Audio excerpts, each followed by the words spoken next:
El vástago, de Silvina Ocampo. Hasta en la manía de poner sobrenombres a las personas, Ángel Arturo se parece al abuelo. Fue él quien bautizó a este último, y al gato, con el mismo nombre. Es una satisfacción pensar que el abuelo sufrió en carne propia lo que sufrieron otros por culpa de él. A mí me puso Tacho, a mi hermano Pingo y a mi cuñada Chica, para humillarla, pero Ángel Arturo lo marcó a él para siempre con el nombre del abuelo. Este de algún modo proyectó sobre el vástago inocente rasgos, muecas, personalidad. Fue la última y la más perfecta de sus venganzas. En la casa de la calle Tacuarit vivíamos mi hermano y yo, hasta que fuimos mayores, en una sola habitación. La casa era enorme, pero no convenía que ocupáramos, según opinaba el abuelo, distintos dormitorios. Teníamos que estar incómodos para ser hombres. Mi cama, detalle inexplicable, estaba arrimada al ropero. Asimismo, nuestra habitación se transformaba, los días de semana, en taller de costura de una gitana que reformaba, para nosotros, camisas deformes, y los domingos en depósito de empanadas y pastelitos que la cocinera, por orden del abuelo, no nos permitía probar, para regalos destinados a 2 o 3 señoras del vecindario. Para mal de mis pecados, yo era zurdo. Cuando en la mano izquierda tomaba el lápiz para escribir o empuñaba el cuchillo, a la hora de las comidas, para cortar carne, el abuelo me daba una bofetada y me mandaba a la cama sin comer. Llegué a perder 2 dientes a fuerza de golpes, y por esa penitencia, a debilitarme tanto que en verano, con abrigos de invierno, temblaba de frío. Para curarme, el abuelo me dejó pasar toda una noche bajo la lluvia, en camisón, descalzo sobre las baldosas. Si no he muerto, es porque Dios es grande o porque somos más fuertes de lo que creemos. Solo después del casamiento de Arturo, mi hermano, ocupamos, él y yo, diferentes habitaciones.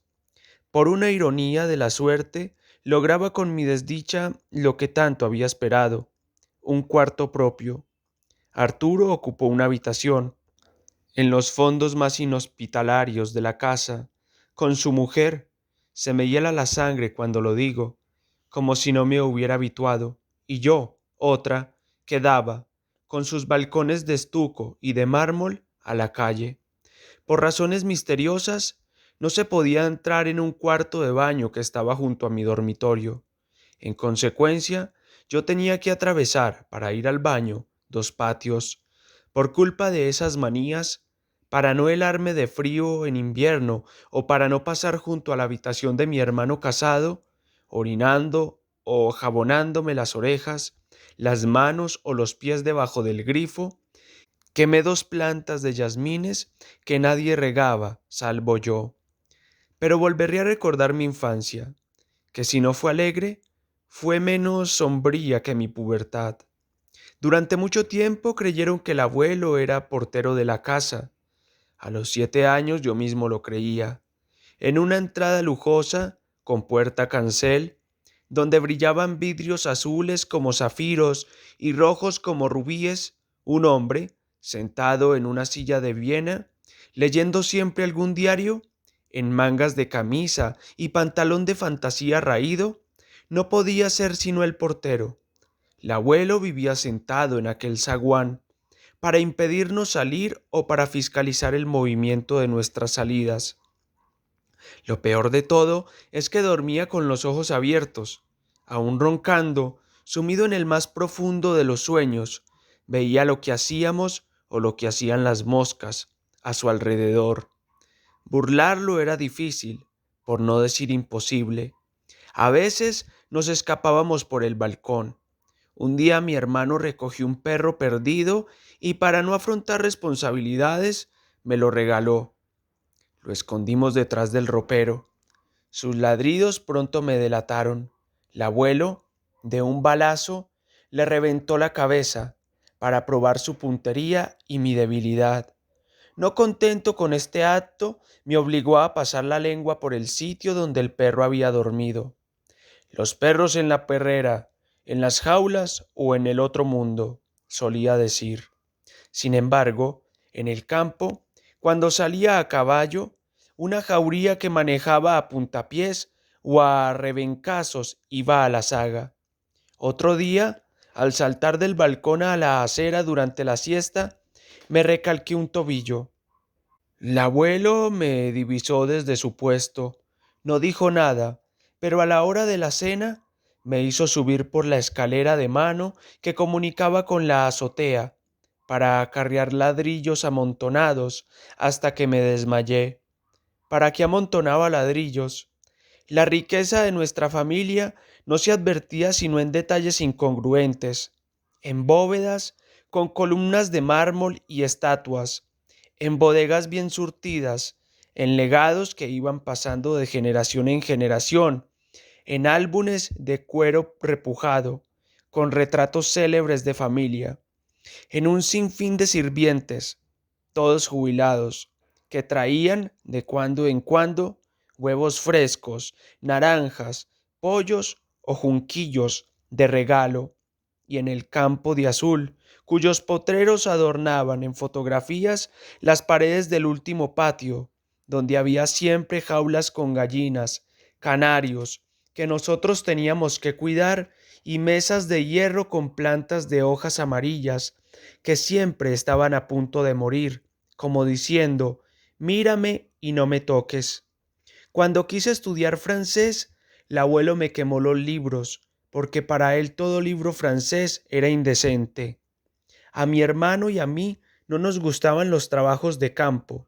A los 15 años tuvimos que abandonar la ciudad para enterrarnos en aquella estancia de azul. El abuelo nos hizo trabajar a la par de los peones, cosa que hubiera resultado divertida si no fuera que se ensañaba en castigarnos porque éramos ignorantes o torpes para cumplir los trabajos. Nunca tuvimos un traje nuevo. Si lo teníamos era de las liquidaciones de las peores tiendas. Nos quedaba ajustado o demasiado grande, y era de ese color de café con leche que nos deprimía tanto. Había que usar los zapatos viejos del abuelo, que eran ya para la basura, con la punta rellena de papel. Tomar café no nos permitían. Fumar podíamos hacerlo en el cuarto de baño, encerrados con llave, hasta que el abuelo nos sacó la llave.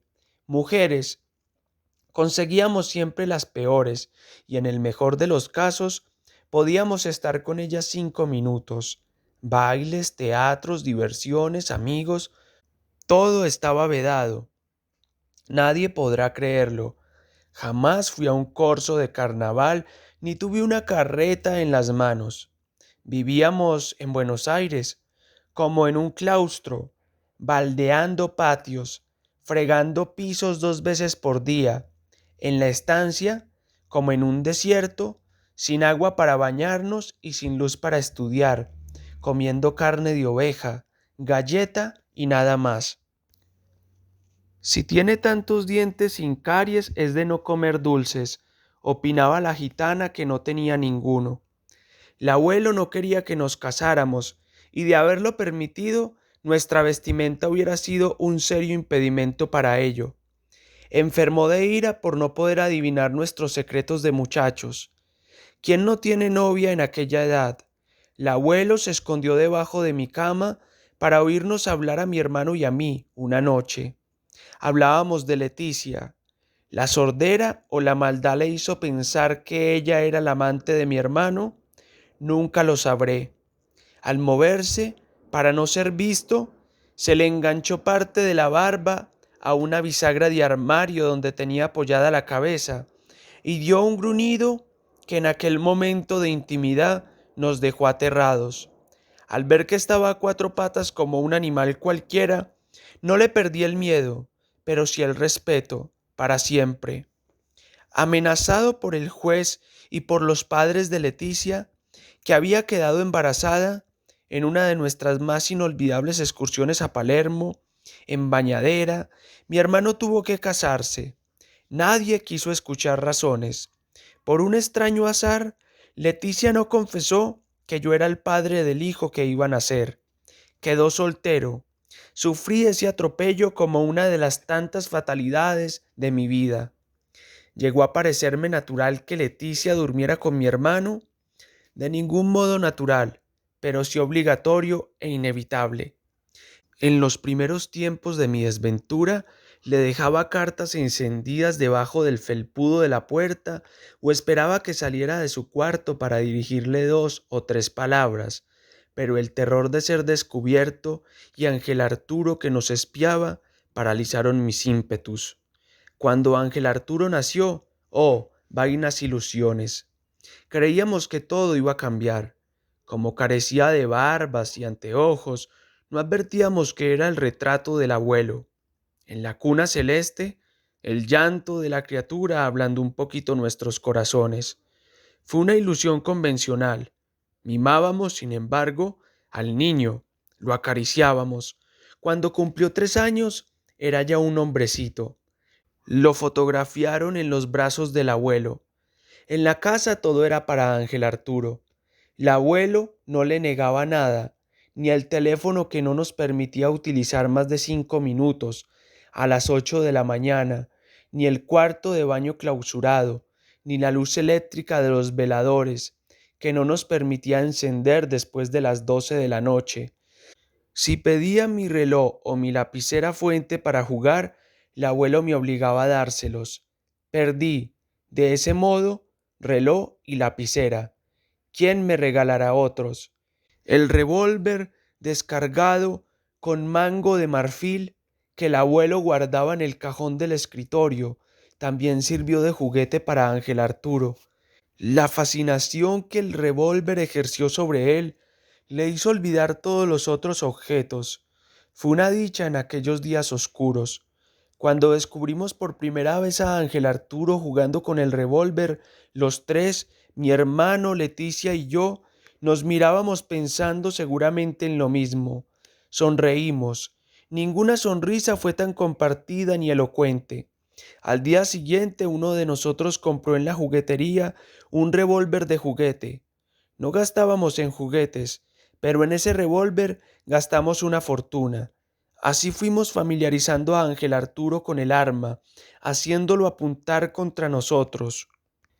Cuando Ángel Arturo atacó al abuelo con el revólver verdadero, de un modo magistral, tan inusitado para su edad, este último rió como si le hicieran cosquillas. Desgraciadamente, por grande que fuera la habilidad del niño en apuntar y oprimir el gatillo, el revólver estaba descargado. Corríamos el riesgo de morir todos, pero ¿qué era ese nimio peligro comparado con nuestra actual miseria? Pasamos un momento feliz, de unión entre nosotros. Teníamos que cargar el revólver. Leticia prometió hacerlo antes de la hora en que nieto y abuelo jugaban a los bandidos o a la cacería. Leticia cumplió su palabra. En el cuarto frío, era el mes de julio, tiritando, sin mirarnos, esperamos la detonación, mientras fregábamos el piso, porque se había inundado, junto con Buenos Aires, el aljibe del patio. Tardó aquello más que toda nuestra vida, pero aún lo que más tarda llega. Oímos la detonación. Fue un momento feliz para mí, al menos. Ahora, Ángel Arturo tomó posesión de esta casa y nuestra venganza tal vez no sea sino venganza del abuelo. Nunca pude vivir con Leticia como marido y mujer. Ángel Arturo, con su enorme cabeza pegada a la puerta cancel, asistió, victorioso, a nuestras desventuras y al final de nuestro amor. Por eso y desde entonces lo llamamos el abuelo.